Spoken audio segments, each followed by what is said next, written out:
This is Kevin Mayo, and today we're drinking Narragansett Fresh Catch.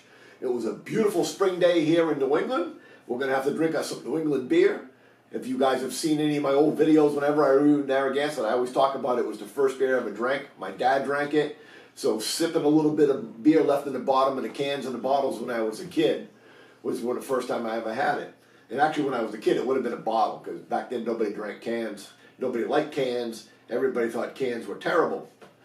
So this is a refreshing golden ale dry hop with Citra. It's 4.2% alcohol by volume and 23 IBUs. So it should be crisp, refreshing, not overly complex. It's a golden ale, so it's on the light end of the ale.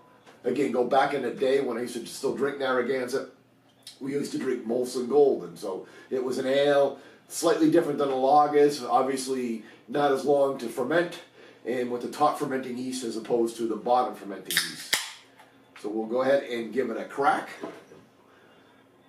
Now, Narragansett was out of business for a while, and then some venture capitalists or investors or people that just love Narragansett, somebody brought it back, and they've been making some pretty decent beer. I think their original recipe, which would be a macro lager, their original recipe, I think is one of the better macro lagers out there, and I quite enjoy it when I do have it. So, looks like a macro lager.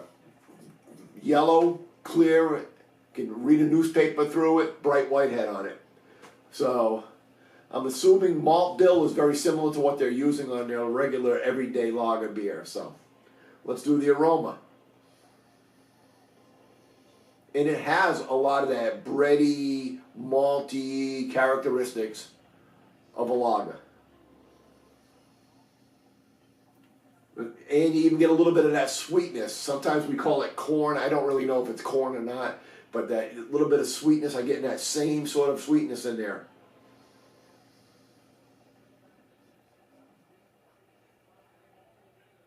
And maybe, just maybe, a fresh hint of like grapefruit. When it's got the Citra hops in it, so you would think that you would have a little bit more aroma. But they probably don't dry hop it. So let's go ahead and see what it tastes like.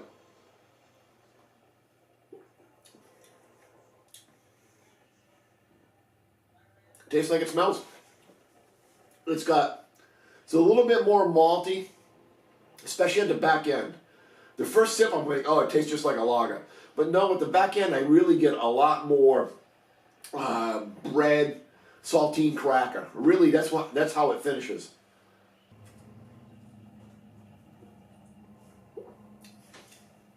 So there is a little bit of quick burst of citrus at the very beginning of the taste. And then a little bit of like orange juice in the middle of it.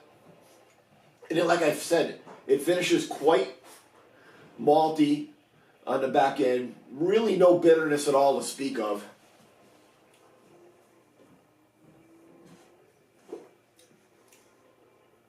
Yeah, so it's crisp, it's refreshing. It's got a little bit more flavor in it than you'd have just with a macro lager, though it drinks quite a bit like a macro lager. 4.2% ABV. It's quite sessionable. It would be a really nice summertime beer, nice ballpark beer. This would be a great beer if you're at a ballpark. It's 4.2, so you can crush a couple of them. You can get through, before the 7th inning stretch when they shut off the beer, you can have 2 or 3 of them and still be fine and walk out of the place. So, but it's not an exciting beer, and I don't think it's brewed to be an exciting beer. This is brewed to be a drinkable beer. Not every beer can be 99 out of 100, and when you drink it, fireworks go off and stars light up, but beer is meant to be sociable and drinkable and quaffable, and it's not meant, well, it is meant to, but it doesn't always have to be about the religious experience. Sometimes it's just about drinking beer. Great beer to hang out with your friends and bullshit with. That's exactly what this is. So score-wise, 78 out of 100. Till next time, keep drinking.